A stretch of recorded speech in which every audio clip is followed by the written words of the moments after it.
Hi, everybody. We are back again. Hi, Jody. Great to see you. We're on a little vacation, I think. We've had a little bit of a break, but we're very happy to be back. And we are starting to get some comments from our viewers. So we're very excited about that. Keep those comments coming. People are liking what we're talking about. They're liking what they see, and that makes us really happy. So keep that coming. Feel free to email us, and we will get back to you. So if you have a question or you have a comment, let us know. Yes, we love hearing from you. So thank you. Your comments and your encouragement means everything to us. So I have this book that I have been reading, and I read today's entry, and it is just the perfect segue for the topic that we want to share with you today. So here's the book. And Cathy has the same book, and we didn't know this until moments ago. But so here is today's entry. Let me get to the right page. Okay. This entry, it's a quote that the author, Sarah, and I don't even know how to pronounce her last name, Sarah Ban Breathnach, I don't know. She's a wonderful. But she is quoting Arnold Bennett. And he was an English novelist, essayist, and playwright. And these words were written in 1924.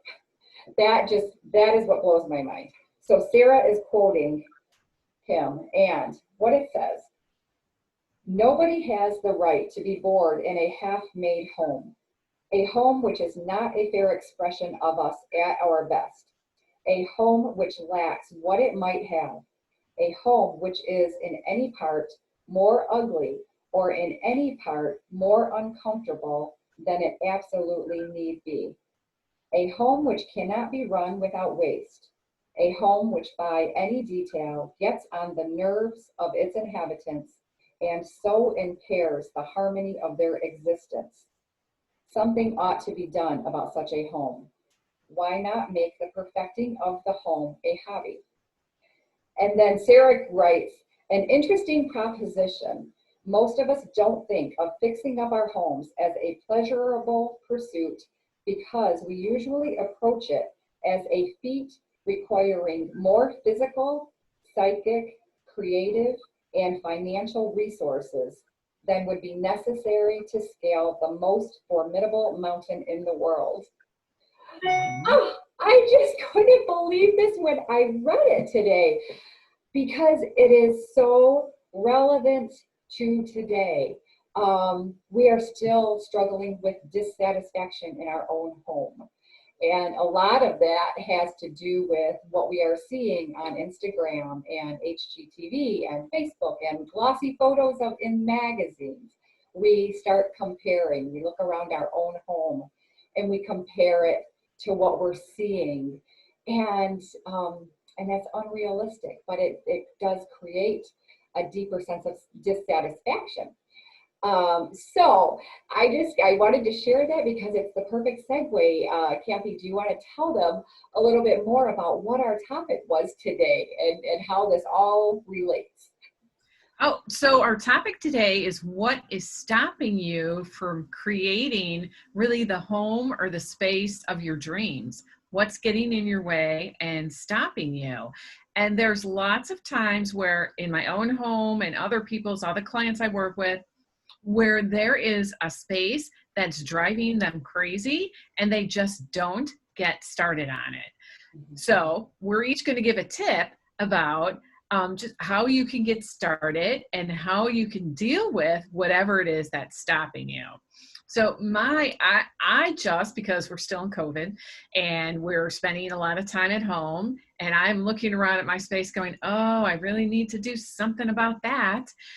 So I was doing painting.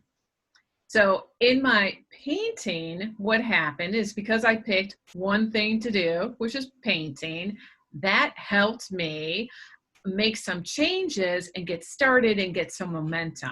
So I had to take things out of my space and then we painted, and then we're putting things back in, and then I'm noticing what really looks shabby. And it's becoming really apparent to me, what is the next thing that I need to do? So doing that one thing really helped me to motivate to do the next thing. So for instance, I have this plant stand, and so I have this nicely painted wall, and now I put this shabby looking plant stand back up. When the wall wasn't nicely painted, I didn't even notice it. But now I'm like, something must be done with the plant stand. So that's just one example. It is, yes. It's like a domino effect. And yeah, and it's like when you make something new, then things suddenly look old and something maybe screaming out at you that you didn't notice before. So the one thing that I did recently, you may notice some changes behind me. I'm sitting in my office, my home office, and the space was, I no longer felt happy in the space. And I was looking around and noticing that it felt a bit cluttered. So I have a shelf that goes around close to the ceiling. And I have things displayed up there and on the shelves behind me. And so I cleared everything. And then I just dusted from the ceiling to the floor and vacuumed and cleaned. And then I slowly put items back that I love. And you may see a lot fewer things behind me and what I'm looking at in front of me. What was there were some of my favorite books, and I had them stacked up on the shelf that is, high up towards the ceiling.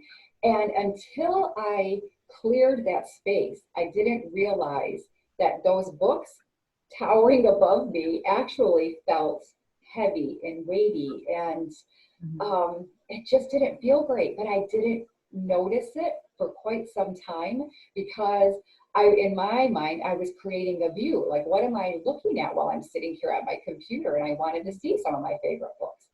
But once I cleared that space, it was just just a breath of fresh air. And now I put back very few things, and it just feels light and airy. And what I see is not clutter. What I see are very few items that just are my favorite things, and they make me happy. So is this a dream home? For me it is, but I know that not everybody feels that way. I mean, maybe your dream home is on a beach or in the mountains. We all have our own idea of what is our dream home. But what a lot of us don't realize is that dream home is a feeling. I mean, it doesn't have to be a location. You can create that feeling wherever you are today. So I hope that these ideas and what we have learned ourselves in our own experience helps you take one step closer to you feeling as if you are in your dream home. So Cathy, what else? Anything else to share today? The other thing, and Jody and I were talking about this before our call today, is it's kind of funny how things happen in your house. You'll set something up and you'll, display on your shelf, for instance, and then you'll slowly add one more thing, one more thing, one more thing. So you go from having 5 things to having 10 things or 20 things, and you stop seeing it. Your eye just kind of gets used to what's up there, and you just stop realizing how much is there until you start taking things away. And so I love Jody's idea of clearing off the space, letting it sit there, and then adding things back on one by one.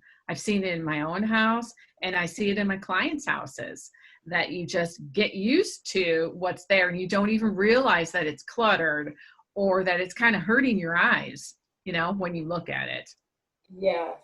And weighing you down.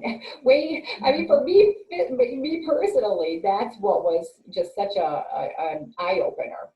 But anyway, I hope this was helpful, and it's great to see you, Cathy. And again, we want to hear from you. What are your ideas? What are your questions? Email us and we will respond. and we will talk to you again soon. And thank you, Cathy, and we'll see you next time. Okay, thank you, Jody. Bye-bye. Bye. If you would like to work with either one of us on an individual basis, we are both available to do video online consultation with you. For those of you in our local area, we are available to come in for an in-home consultation. And Cathy lives in the Wheaton, Illinois area, and I live in the Detroit metro area.